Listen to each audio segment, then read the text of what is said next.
arz edən və bugün Şuşada Azərbaycanın mədəniyyət paytaxtı Şuşada sözün və zəfərin təntənəsi davam edir. Heydər Əliyev Fondu və Mədəniyyət Nazirliyinin birgə təşkilatçılığı ilə keçirilən Vaqif Poeziya günlərinin ikinci günü olduqca zəngin və rəngarəng proqramla yadda qalan olub.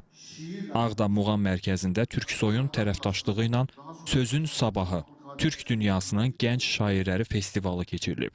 Tədbirdə çıxış edən Mədəniyyət Nazirinin müavini Fərid Cəfərov, Vaqif Poeziya günlərinin Azərbaycan mədəniyyətinin zəngin tarixinə malik mühüm ədəbi mədəni hadisələrdən biri olduğunu qeyd edib. Bu ilki Vaqif Poeziya günləri təbii ki, əsas etibarilə Şuşada davam edəcəkdir. Burada həm bədii görüşlərin, bizim tanınmış şairlər, yazarlarla ictimaiyyətin görüşlərinin keçirilməsi, elmi müzakirələrin aparılması, eyni zamanda bədii tədbirlərin, həm tamaşaların, həm də konsert proqramlarının keçirilməsi nəzərdə tutulmuşdur. Türksoyun baş katibi Sultan Rayev ortaq mədəniyyətin Türk xalqlarını eyni dəyərlər ətrafında sıx şəkildə bir araya gətirdiyini deyib. İnanıram ki, hər bir şair evinə qaydanda Şuşa, Azərbaycan haqqında mütləq şeirlər yazacaq. Keçirdiyi daxili, emosional hissləri öz misralarında əks etdirəcək. Digər bir tərəfdən isə gənc şairlər bir-biri ilə tanış olurlar. Bu gənc şairlərimizin bir növ inteqrasiya prosesidir. Azərbaycan Yazıçılar Birliyinin katibi Səlim Babulluoğlu bildirib ki, bugün Şuşada, Ağdamda yenidən musiqi səslənir, şeirlər oxunur və şəhər öz əsl mədəni ruhuna qovuşub. Belə əhəmiyyətli ədəbi mədəni tədbirin Qarabağda keçirilməsi böyük sevinç hissi doğurur. Daha sonra Türk dünyasının gənc şairlərinin şeir nömrələri dinlənilib. Көз жасындай бұлағы, мөлтілдеген сыр мекен, жыл сайын кеп şairler жұбатады жырменен. Bütün dallar kırık. Hatırlamak diyorum, giderek köleleşmektir. Bir noktada noktalamak gerek. Günün ən təntənəli anı isə Molla Pənah Vaqifin muzey məqbərə kompleksinin qarşısında yaşanıb.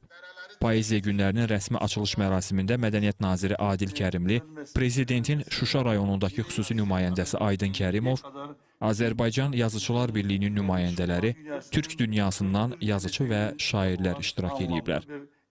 Çıxış edən xalq şairi Vahid Əziz və Azərbaycan Yazıçılar Birliyinin sədrinin müavini Rəşad Məcid bu platformanın Türk dünyasının ədəbi əlaqələrinin möhkəmləndirilməsi baxımından əhəmiyyətini vurğulayıblar.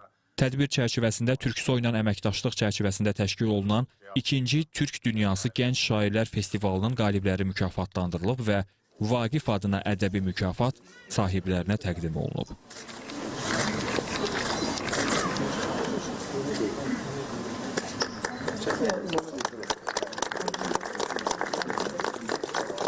Möhtəşəm gecənin kulminasiya nöqtəsi isə xalq şairi Səməd Vurğunun anadan olmasının 120 illiyinə həsr olunan Sözün Ovçusu, Könlüm Keçir Qarabağdan adlı teatrlaşdırılmış kompozisiya olub. Vaqif dramı əsasında hazırlanan səhnə kompozisiyası tamaşaçılar tərəfindən maraqla qarşılanıb. Səməd Vurğunun Vaqif dramından Vaqifin Qacar və Xuramanla görüş səhnəsi təqdim edilib. Aldada bilməmiş dünyanın varı, bir məslək eşqi ilə yaşayanları. Məqbərə önündə açıq səmada nümayiş etdirilən səhnə əsəri və rəsmi hissə musiqi nömrəsi ilə yekunlaşıb.